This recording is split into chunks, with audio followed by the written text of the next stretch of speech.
સર્વને જય સ્વામિનારાયણ। આજે આપણે શિયાળાને અનુરૂપ ખજૂર પાક બનાવીશું અને જે દીકરીઓ પહેલી જ વખત બનાવશે ને શીખવા માગે છે રસોઈ તે આ માપ સાથે બનાવશે તો પણ પહેલી વખત બનશે તો પણ એકદમ સરસ બનશે। અહીંયા 2 વાટકી મેં ખજૂર લીધું છે, બિયા કાઢી નાખ્યા છે। એનાથી અડધું કોપરું એ જ વાટકીના માપ સાથે 3 ચમચી ખસખસ લીધી છે।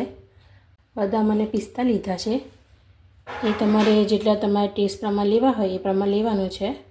અહીંયા આપણે ખજૂર અને ક્રશ કરી અને શેકી કાઢવાનું છે અને બદામ અને પિસ્તાને પણ શેકી કાઢવાના છે।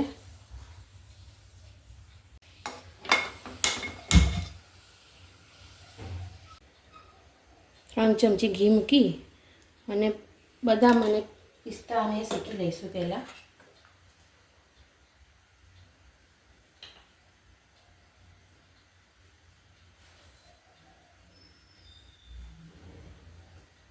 ઘી ગરમ થાય એટલે અંદર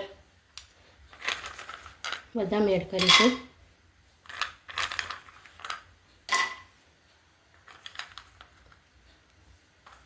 એ તમારા ટેસ્ટને અનુરૂપ તમે વધારે ઓછી નાખી શકો છો।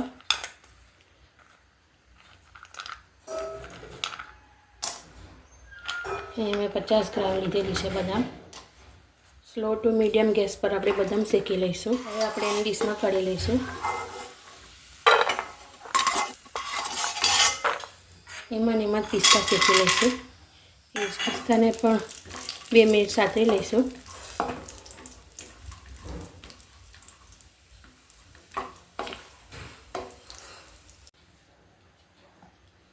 ખજૂર મેં ક્રશ કરી લીધું છે, એ જ ઘીમાં જે બદામ સાથે હતી એમાં જ આપણે આ એડ કરી દઈશું।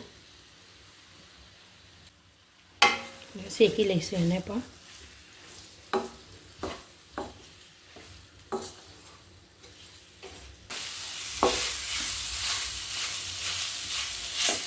ખજૂર આપણું શેકાઈ ગયું છે, એમાં ક્રશ કરેલા બદામ પિસ્તા એડ કરી દઈશું।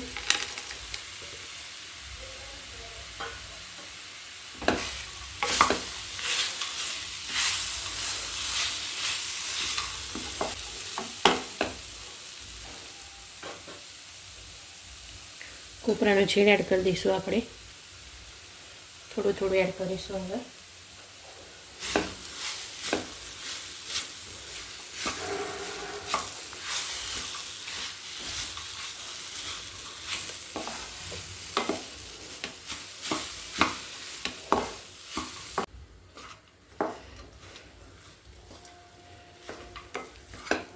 કોપરું અંદર આપણે એડ થઈ ગયું છે।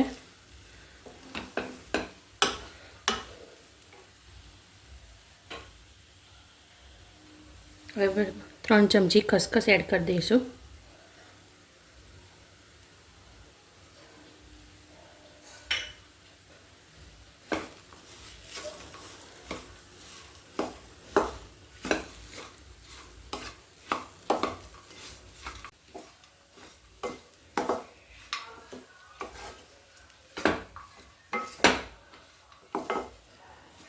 તૈયાર છે આપણો ખજૂર પાક। હવે એના નાના નાના બોલ્સ બનાવી દઈશું। બોલ્સ આપણા રેડી છે। હવે આપણે એના કોપરાના છીણમાં રગડોળી દઈએ।